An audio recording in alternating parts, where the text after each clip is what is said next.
yung pag-uusapan natin, mga minamahal, tungkol kay Zulaika Lopez. Bakit naman may parang pa-catering-catering pa? Bakit ganon? May catering-catering pa na nangyayari, mga minamahal. Bakit may catering? Ito na yun, oh. Ba't may catering? Sige nga.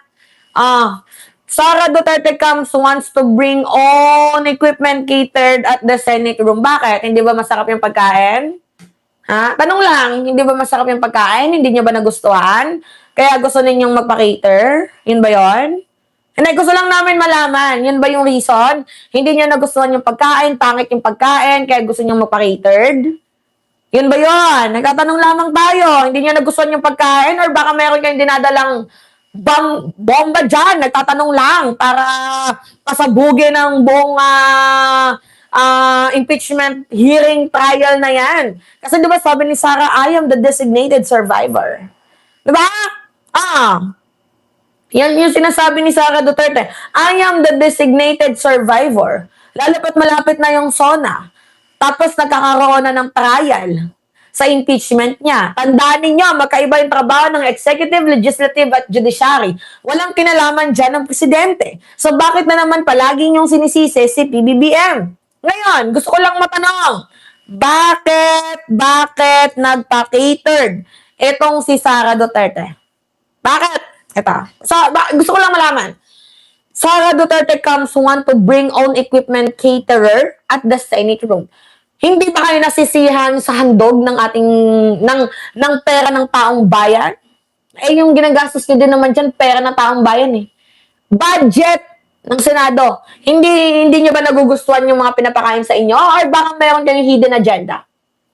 Minsan, nag-iisip na tayo ng advance na eh. Gusto nyong magdala ng own cater ninyo. Bakit? May hidden agenda kayo? Balak ninyong lasunin yung mga taong nandyan sa loob. Tapos, pagbibintangan nyo na naman yung presidente. Ano yung hidden agenda ninyo? Gusto ko malaman kasi hindi ko maintindihan bakit kailangan nyo pang magdala ng sarili nyong cater. Diyan sa loob ng Senado, meron naman pagkain sa Senado. Masasarap naman yung pagkain sa Senado. Diba? Bakit? Ba't kailangan nyo mag-bring ng sarili nyong cater? For what reason? Na kailangan nyong mag-bring ng cater? Ano yung kinalaman ng cater? Sige nga, ano yung kinalaman? Nagugulat ako. This is what nag-request si Zulaika if they can bring their own catering and kitchen equipment such as refrigerator and coffee maker. This is not just the OVP staff. Kung baga kanang kamay, ganun ba? Gusto mong ipakita sa mukha ng sambay ng Pilipino na yes, little VP mo si Zulaika Lopez, best friend. Ganun ba yung tingin mo kay Zulaika Lopez? Iyak ng chick of staff mo. Sabunutan mo na parang, yun na nga eh. Nang dahil kay Zulaika Lopez, nalaglag ka eh. Diba yun yung punto dito eh. Nang dahil kay Zulaika Lopez sa pag-iiyak niya, diyan ka nalaglag. Tapos ngayon naman, gusto mong, ano ba, magjowa ba kayo? Ha? Ito ba yung kinakamay mo? Tatanong lang kami. Ha? Tatanong lang tayo. Mga minamahal. Bring own cater? Bring own cater? Jowa niya daw. Posible. Hindi natin ma-deny yung facts na baka meron naman talaga silang ginagawang alam niyo na. Diba? We can't deny the facts na baka nga magjowa sila. Pero it doesn't matter kung meron kayong relationship or what. Bakit kailangan yung magdala ng cater? Ano yun? Special treatment? Walang VIP treatment dyan. Dapat lahat pantay-pantay. May pangalan. Anong pakalam namin sa pangalan ninyo? Wala kami pakalam sa pangalan pinangahawakan ninyo. Ang pakalam namin dito yung mamamayang Pilipino. Yun. Di ba mga minamahal? Lakas ng amats. VP Sara Love VIP Zulaika. Yan na ngayon nangyayari. Pati ba naman sa gitna ng impeachment trial, nabubuo pa din yung landian ninyo? Pati ba naman sa kalagitnaan ng impeachment trial, nabubuo pa din yung kalandian ninyong dalawa? Hindi na ba matigil-tigil yan? Hindi ba pwedeng kamutin lang muna? Gigigil ako, mga minamahal. Ano naman tong kafek-fekan ni Zulaika Lopez? Diba? Ngayon kasi, isasalang mga minamahal si Zulaika Lopez, ngayong 5th day ata. Ngayon, I don't know kung ngayong araw. O, sige nga, Office of Staff Zulaika at House Surgeon at Arms. O, sige nga, panoorin natin tong balitang to. Sinabi dito kung nasaan si Zulaika Lopez. Hindi na papaharapin ng prosecution team ang dalawa nilang witness sa impeachment trial ni Vice President Sara Duterte. Oh, Sila ay kina OVP Chief of Staff, Attorney Zulaika Lopez at Captain Belinda Bello mula sa Office of the House Sergeant at Arms. Paharapin sana sina Lopez at Bello sa impeachment court. Kaugnay sa online briefing ng BC noong November 2024 kung kailan pinagbantaan umano niya ang Pangulo, First Lady at dating House Speaker. Pero sabi ni Attorney Lorna Capuna ng prosecution team, hindi na ito kailangan dahil uulitin lang naman daw ang mga nasabi na ng dalawang naunang testigo na sina NBI Senior Agent John Mark Calilong at NBI BARM Regional Director Attorney Jeremy Lotto. We would have offered Attorney Zulaika Lopez Zulaika Lopez to confirm the authenticity and the probability. hindi naman kailangan na si Zulaika yung mag-confirm yan eh. Oo, hindi na kailangan kasi mismong uulitin na lang yan yung lyrics. Delaying tactics na lang yan, to be honest.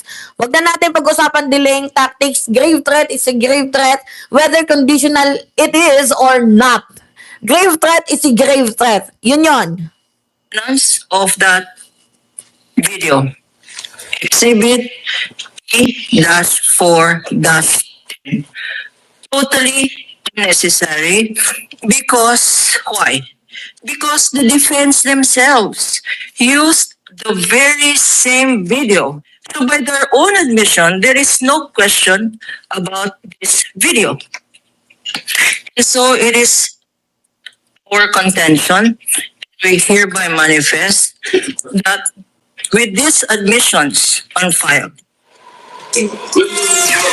Tuloy naman sa Lunes, July 20 ang pagharap ni NBI Director Melvin Matibag sa impeachment court.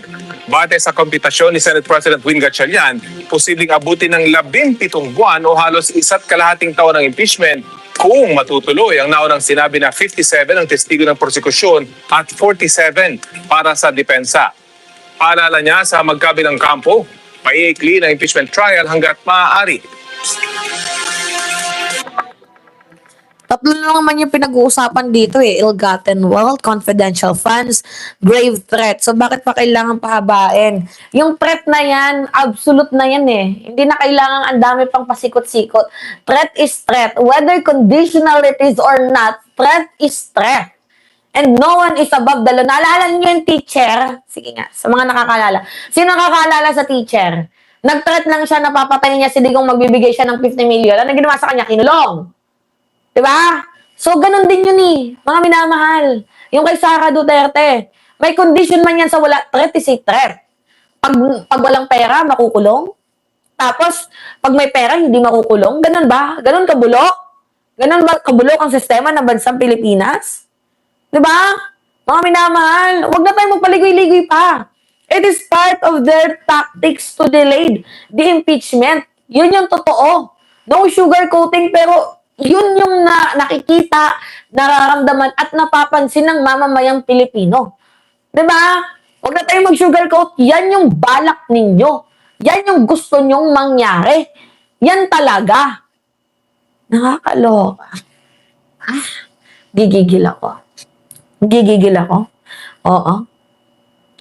Anyway, mga minamahal, pahingi lamang po ako ng likes. Oy, i-likes nyo pala yung video. O, sige nga, mag-ano tayo, mag-Gloria Macapagal syndrome tayo bago tayo mag-end. Oh, pahingi lamang po ako, mga minamahal ng likes. Yes, pahingi ako ng likes, mga minamahal. Comments and share. Yan. Diba, Gloria Macapagal syndrome tayo ngayon. Ang ganda ba ng ano natin? Maganda ba yung ano natin ngayon? Yung neck brace natin, yung aura natin. Oy, wag naman, knock on wood. Ayokong magganito. Siguro pag plunderer na si Mima, baka magganito na ako. Naka-neck brace tayo. Diba? Gloria Arroyo starter kit. So, pengi lamang po ako ng likes, mga minamahal. Malaga yung likes ninyo.